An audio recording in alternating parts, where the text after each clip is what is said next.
Hello guys, welcome to Talkies Today channel. Hello guys, welcome back to talkies today channel. ఈ రోజు మనం రీసెంట్గా Jio Hotstar ఓటీటీలో release అయిన సర్వం మాయ రివ్యూ ఈ వీడియోలో డిస్కస్ చేద్దాం. రీసెంట్గా థియేటర్స్లో రిలీజ్ అయ్యి నివిన్ పోలి కంబ్యాక్ ఇచ్చిన సినిమా ఇది. ఇప్పుడు జియో హాట్స్టార్ ఓటీటీలోకి వచ్చేసింది. సో ఈ సినిమా రివ్యూని మన స్టైల్లో ఈ వీడియోలో డిస్కస్ చేద్దాం. సో వీడియోలోకి వెళ్ళే ముందు మీరు మన ఛానల్ని ఫస్ట్ టైం చూస్తున్నట్టయితే ఒక లైక్ చేయండి, ఒక కామెంట్ చేయండి, అలాగే మన ఛానల్ని సబ్స్క్రైబ్ చేసుకోండి. చాలామంది మన ఛానల్ని సబ్స్క్రైబ్ చేసుకోకుండానే వీడియోస్ చూస్తున్నారు గైస్. మీరు సబ్స్క్రైబ్ చేసుకుని చూడడం వల్ల ఛానల్కి అంత ఎంకరేజ్మెంట్గా ఉంటుంది. సో సబ్స్క్రైబ్ చేసుకుని వీడియోస్ చూడండి. ఇంకా లేట్ చేయకుండా వీడియోలోకి వెళ్ళిపోదాం. Let's get started. ఇక ఈ సినిమా కథ విషయానికి వస్తే, ప్రభేందు ఒక సాంప్రదాయ పూజారుల కుటుంబానికి చెందిన వ్యక్తి. కానీ అతనికి సంగీతం అంటే పిచ్చి. ఒకవైపు పూజారిగా ఉంటూనే మరోవైపు మ్యూజిషియన్ కావాలని కలలు కంటూ ఉంటాడు. అయితే అతని జీవితంలోకి ఒక వింతైన దెయ్యం ప్రవేశిస్తుంది. అప్పుడు అతని లైఫ్ పూర్తిగా తలకిందులవుతుంది. ఆ దెయ్యం అతన్ని ఎందుకు వెంటాడుతుంది? ప్రభేందు తన సంగీత కళలని నెరవేర్చుకున్నాడా లేదా? అసలు ఆ దెయ్యం వెనుక ఉన్న అసలు నిజం ఏంటి అనేది ఈ సినిమా యొక్క మెయిన్ స్టోరీ. ఈ సినిమా పాజిటివ్ పాయింట్స్ ఏంటో ఇప్పుడు చూద్దాం. ఈ సినిమాకి మెయిన్ పాజిటివ్ పాయింట్ వచ్చేసి నివిన్ పాలి పర్ఫార్మెన్స్ అనే చెప్పాలి. సాలిడ్ కంబ్యాక్ ఇచ్చాడు. నివిన్ తన ఒరిజినల్ స్టైల్లో నటించడం అనేది ఫ్యాన్స్ కి కన్నుల పండలా కనిపిస్తుంది. ఇక ఈ సినిమా చాలా సింపుల్ గా క్లీన్ గా సాగిపోతూ ఉంటుంది. డైరెక్టర్ ముందు సినిమాలోనే తన మార్కు, వింటేజ్ అట్మాస్ఫియర్ కానీ హ్యూమర్ కానీ ఇందుట్లో కూడా కనిపిస్తాయి. బలవంతంగా ఇరికిచ్చిన జోకులు కాకుండా స్టోరీలో భాగంగా వచ్చే ఆ కామెడీ సీన్స్ అన్ని బాగా వర్కౌట్ అయినాయి.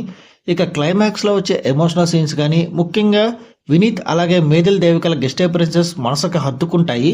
ఇక ఈ సినిమా మైనస్ పాయింట్స్ ఏంటో ఇప్పుడు చూద్దాం. ముఖ్యంగా సెకండ్ హాఫ్లో కొన్ని సీన్స్ బాగా సాగదీసేసినట్టు అనిపించాయి. సినిమా పేస్ కొంచెం నెమ్మదిగా ఉండడం వల్ల కొందరికి ఈ సినిమా బోర్ కొట్టించే అవకాశం అయితే ఉంది. ఇక కథలో కొత్తదనం ఉన్నప్పటికీ ట్రీట్మెంట్ మాత్రం పాత మలయాళీ ఫీల్ గుడ్ సినిమాలను ఎక్కువగా గుర్తు చేస్తూ ఉంటుంది. ఇక మ్యూజిక్ ఈ సినిమాకి one of the main drawback అని చెప్పొచ్చు. జస్ట్ ఓకేగా ఉన్నాయి సాంగ్స్ అన్ని. ఈ సినిమా పర్ఫార్మెన్సెస్ విషయానికి వస్తే, నివిన్ పోలి చాలా రోజుల తర్వాత నివిన్ తన మార్క్, కామెడీ అలాగే ఎమోషన్స్ తో పర్ఫెక్ట్ కంబ్యాక్ ఇచ్చాడని చెప్పొచ్చు. తనకి సెట్ అయ్యే ఈజ్ అండ్ చార్మింగ్ రోల్లో నివిన్ అదరగొట్టేశాడు. ఇక రియా షిబు ఈ సినిమాలో పెద్ద సర్ప్రైజ్. రియా షిబు దయ్యంగా ఆమె పర్ఫార్మెన్స్ చాలా క్యూట్ గా అడారబుల్ గా ఉంటుంది. నివిన్ తో ఆమె కెమిస్ట్రీ సినిమాకే మెయిన్ హైలైట్ అని చెప్పొచ్చు.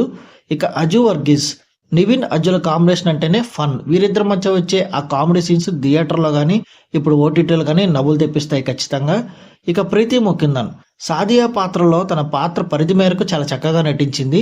ఇక మధు వారియర్, జనార్దన్ తమ పాత్రల మేరకు వాళ్ళు న్యాయం చేశారు.